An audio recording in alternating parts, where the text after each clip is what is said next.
we're gonna teach you how to make a delicious vegetarian dish, inspired by one of my favorite artists. The sauces in this recipe can be used in all kinds of meat and vegetable dishes. You're gonna want to use them everywhere.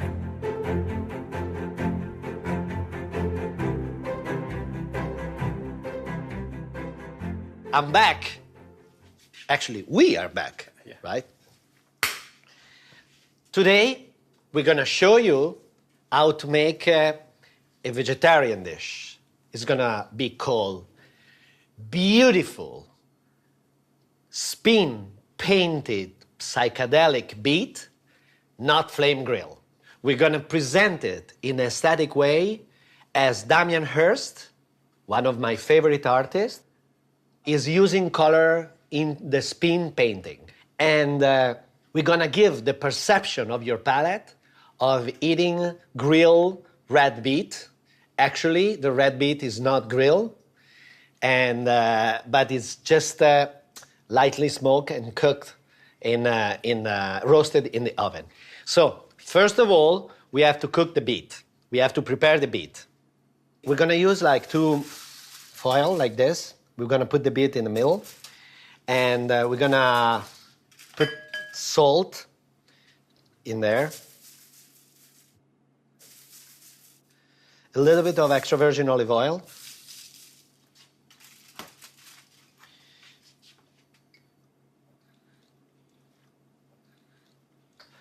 We're gonna wrap the beet, close the foil, and we're gonna cook in the oven 2 hours and 200 degrees. We're gonna burn them, all right?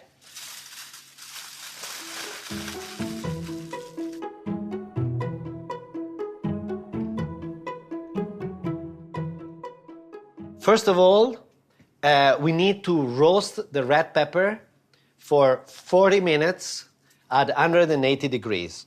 Once we have the red pepper roasted, we're gonna put in a bowl, and we're gonna close the bowl with plastic wrap, and we're gonna leave it.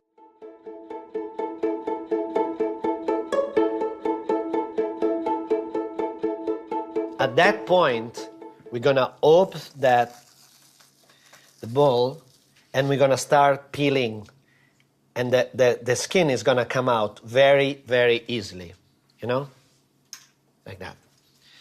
And in a very easy way, you're gonna clean them from the skin. We do this to discovering the perfect flavor of roasted red pepper sauce. We just to clean from every single thing that can really alterate the flavor. And the skin can really gives you some back taste that is not what we wanted. And also it's not digestible. So when I say that a chef is using the technique and the knowledge for the ingredients, to let the ingredient express himself, is just for this reason. Taka clean the red pepper, but it's just pure water, like hot water, to clean the pepper from all these seeds and leftover from the imperfection of the skin. Taka is cutting with his knife, that is a vegetable knife, and he's cutting fillet, and because we're gonna create the sauce. It's very, very easy sauce, but you know, most of the time, the solution for your problem are in a simplicity. Because it's very, very important. Sometimes you get crazy on find incredible technique that you don't go anywhere. Okay, Taka is putting in a pan the pulp of the pepper with all these juices. Don't do like that, like Taka does, because if you have a very sharp knife, go in this direction, close to your hand, you can cut yourself very easily. Because when the knife is very sharp, you have to be a professional to do that kind of stuff. So help with some spatula or something, and you can do it and get all the juices in there. Then we're going to add a couple of spoons of vinegar. I said a couple, can be 4 spoons of vinegar, We just want pure red pepper sauce with a little bit of acidity. So that's why we use, I say a little bit and not a lot, and that's why we use an apple cider vinegar, because it's there's kind of sweetness, but with 4 or 5% of acidity. So as much as we cook them, the vinegar is going to evaporate a little bit, and it's going to be the perfect match with the flavor of the pepper. If you don't have an apple cider vinegar, just look for a raspberry vinegar. You can find everywhere in all these most amazing stores, like Whole Food or Sur la Table or, Din De Luca. And now we turn fire on to medium heat. And we're gonna evaporate part of the vinegar and the acidity, and the vegetable is gonna absorb that flavor. Because at the end, we are not choosing, the vegetables as sauces because they are for their color. We're gonna control that kind of the sweetness, the acidity, the bitterness, the saltiness, all together in a perfect balanced way to create a perfect umami in the palate. We're gonna leave the pepper to evaporate part of the vinegar. You can feel it. It smells like very intense acidity, but also cooked apple. You need a very high flame because you need evaporation. You don't want the pepper absorb too much the vinegar. So you need to evaporate and low the percentage. And we add a little pinch of sugar to correct the acidity. All right, look at this. It's perfectly done. There's no juice. The juice is inside the pepper. The acidity is totally correct. I'm gonna taste it. It's just amazing. You have the deep flavor of a red pepper, a very long finish of acidity, but not too aggressive. At this point, we're gonna put the pepper in the blender to blend it and create a velvety sauce with the right texture. We have water, we have extra virgin olive oil, a little touch. We have salt and sugar to correct that if we need it. And water. Esatto. It's very easy. The flavor comes out amazing. At this point, we taste it.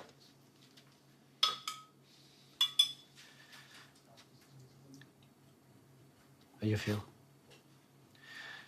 We taste it because always remember, the palate is the most important tool you have in the kitchen. And because you're amateur and you're passionate, you can be much better than a chef, than a professional chef. Okay? So always taste, always taste. You blend the sauce and you create a sauce in a very quick way with the process and the speedness at the turbo speed, because you need to match and to create an emulsion between pepper, extra virgin olive oil, and water. How you feel with the flavor? Yes. It's done. So now we pass everything in the chinois to create the pure velvety sauce. And take off even the smaller imperfection you have. Because at one point when we're gonna plate it, you're gonna see how we plate it. And we need smoothness. Like, smoothness. For me, the chinois, it's very, very important. It's a tool that you have to have it in the kitchen. You can buy everywhere, You see how velvety he is? It's creamy. It's a creamy sauce without even use any flour, rice flour, butter, as the French does, or whatever. Wow. It's so good. It's one of the best ever we did. Yeah, it's true.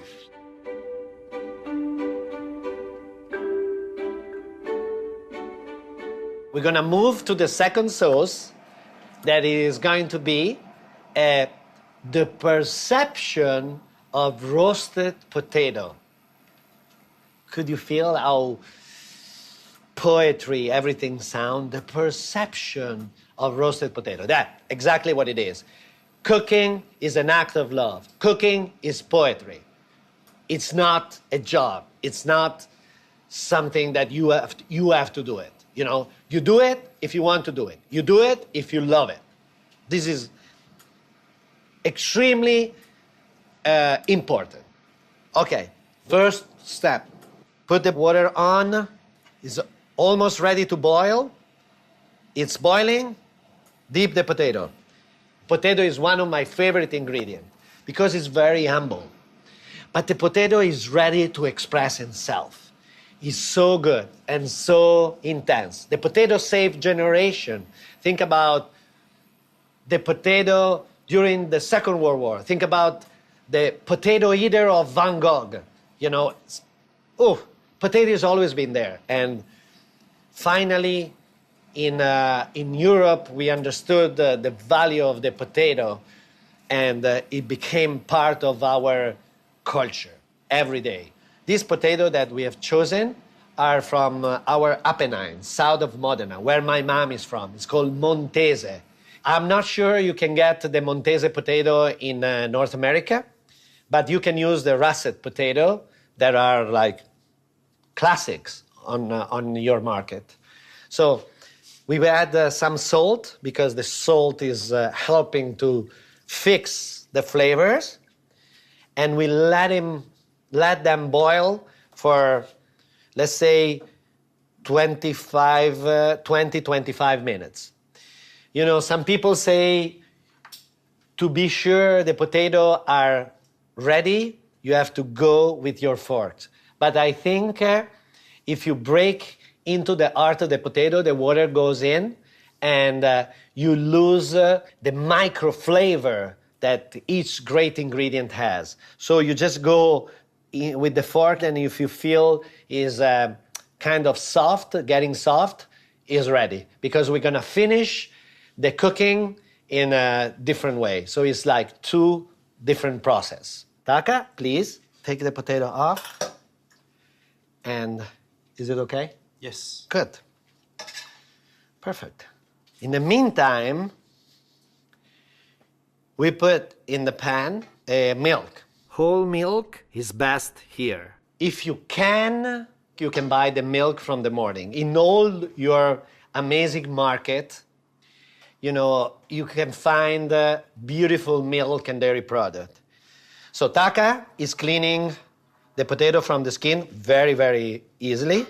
Once the potato are clean, you put in a ricer and you squeeze in the pan. And as to create a mashed potato, At this point, you start adding a little bit of hot milk, and we are looking for the perfect texture. Once you found a good texture, you're gonna add our perception of roasted potato. Perception of roasted potato is dry rosemary and garlic powder. How to make a garlic powder is very easy. Put unpeeled cloves from 3 heads of garlic in a saucepan and cover with cold milk. Bring the milk to a boil for a minute.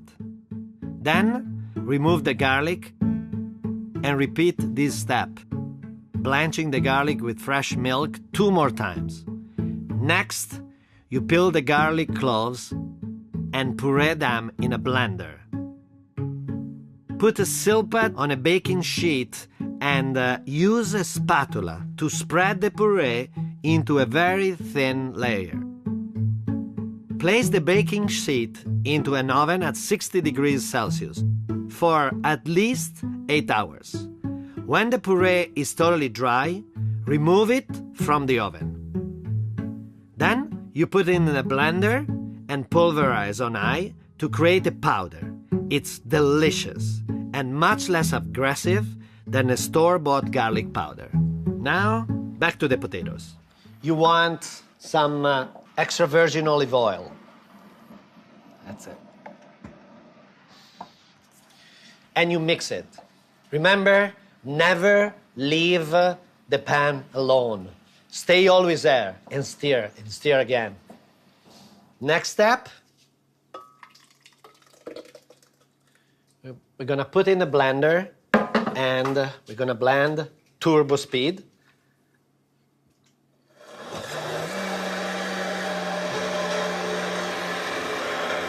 After we use the milk, we use the extra virgin olive oil, we use rosemary and garlic. Now the water to arrive at the perfect texture. Right?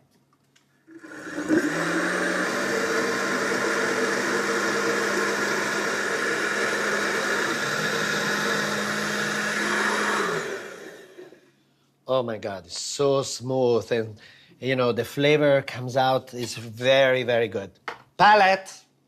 Now you need your palate, as we did before. We're going for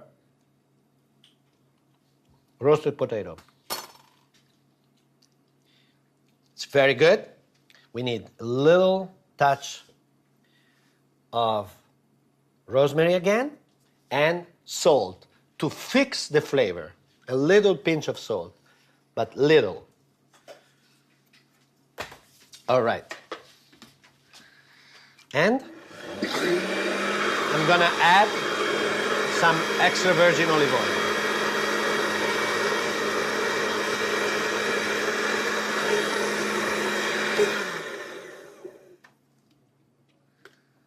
Palate, connected. Oh, fantastic.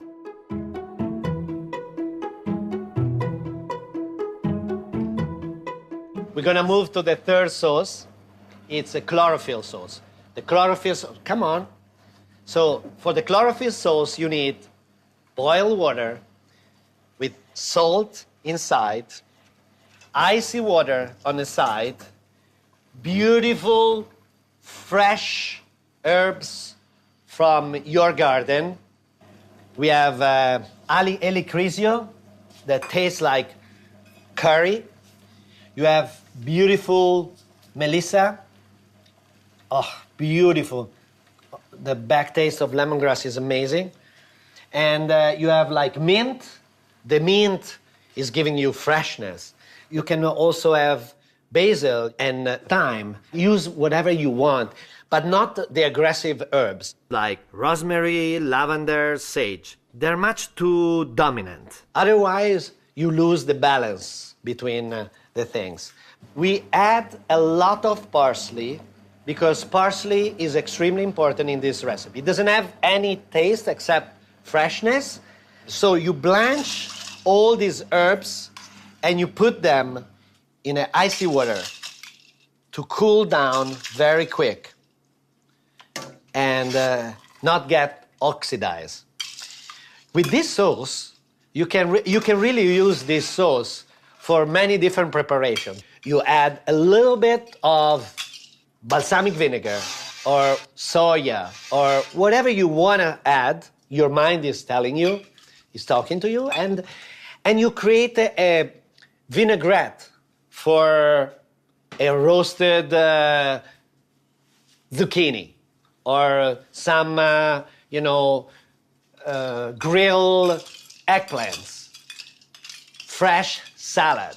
Remember, you can change all the recipe of your cookbook because these are right for us that we live here in Modena, in this area. So you go wherever you want to go. It's up to you because it's your creativity, your experience, that is telling you where to go. So once you have all the fresh herbs ready, it's time to put everything in a blender. All this, operation in the kitchen, this has to be done very fast, because of the oxidation is very quick. We use all these precautions to have the perfect result. Remember, obsession about quality. So at this point, you have all the herbs in there. Taka, what is gonna act? You answer. What is gonna act? Right, water, and very cold water, because water is truth, Through water, I can tell you if you cook well or bad, if you buy the wrong ingredients or the right one. And a little bit of extra virgin olive oil and a pinch of salt just to fix the flavor. Okay, that's it. Spin that shit.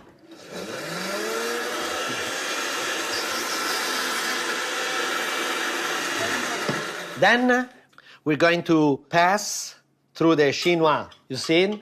You just have to buy. If you're passionate about cooking, you have to buy this kind of tools because they're going to help you and they're going to make your life much easier in the kitchen. Beautiful velvety sauce.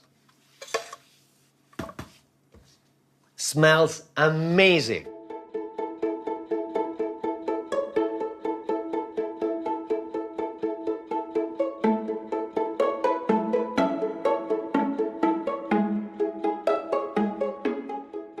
And now it's time to finish everything. So we have the beet that Taka is unwrapping. So they came out. Oh, beautiful. Feel it. Let me feel it. Yeah, they're perfect. See? Burn on the outside, but you're gonna see inside. We're gonna give a cylinder shape. Oh, beautiful color. Keep it this is very important. Oh, un po' più alto, perfetto. Beautiful, oh my God. That's so amazing. So beautiful, smells delicious. It's amazing. You should really try because I would love you to try and experience the smell of minerality, of earth. Smells like truffle. It's unbelievable. So we cut it in the middle. We got just the art of this amazing red beet. Beauty. Keep everything because we're gonna use that one. We don't throw away anything. You can use everything. We're gonna touch this with little slightly smoked extra virgin olive oil to give the perception of the grilled vegetables. Now it's time to move on, and I'm suggesting you to put the apron on. Okay, so time to splash. It's Damien Hirst time.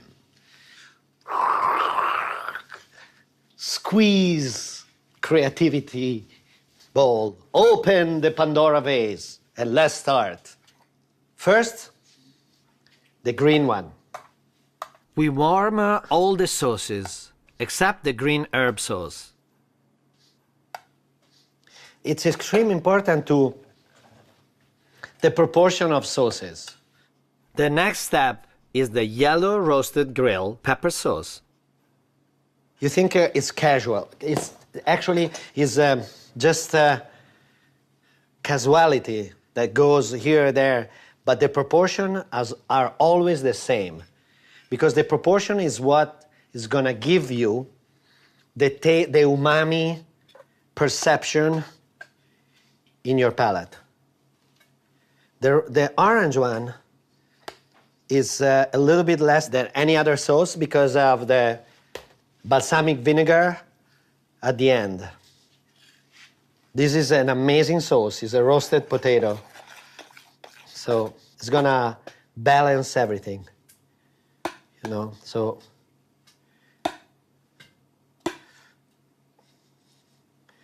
You see? It's so beautiful. Taka, you wanna put the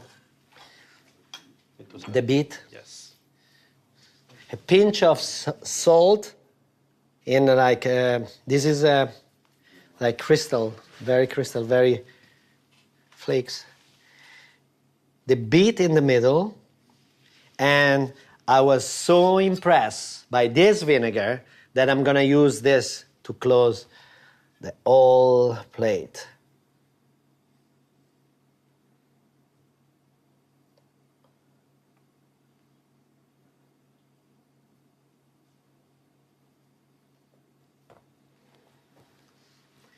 Beautiful psychedelic spin painting beet, not flame grill.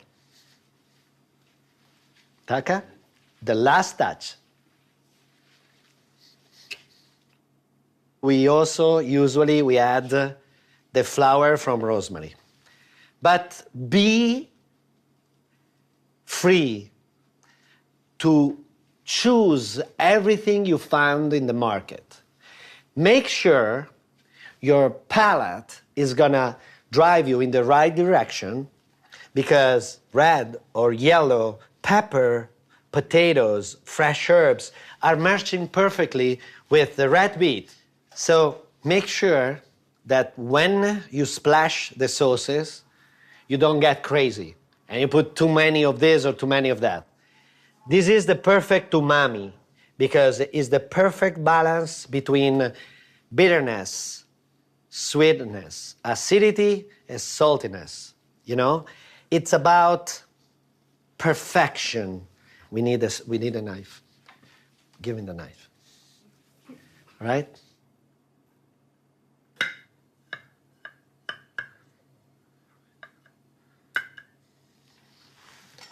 So, this is the way to eat, you know? You go through this, and you have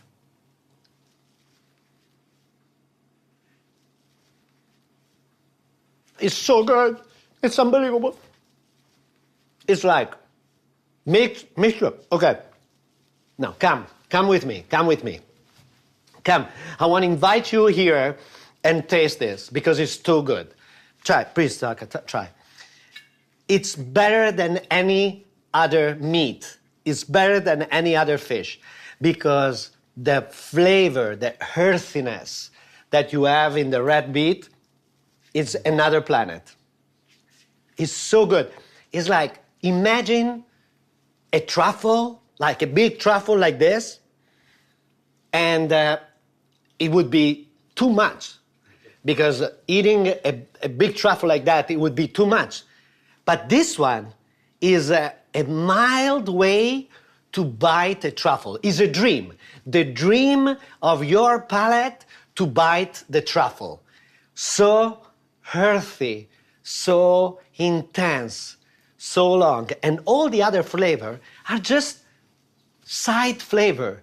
They're helping your palate to have this perception. And the balsamic vinegar here is giving life to this. Thank you very much. Bravo.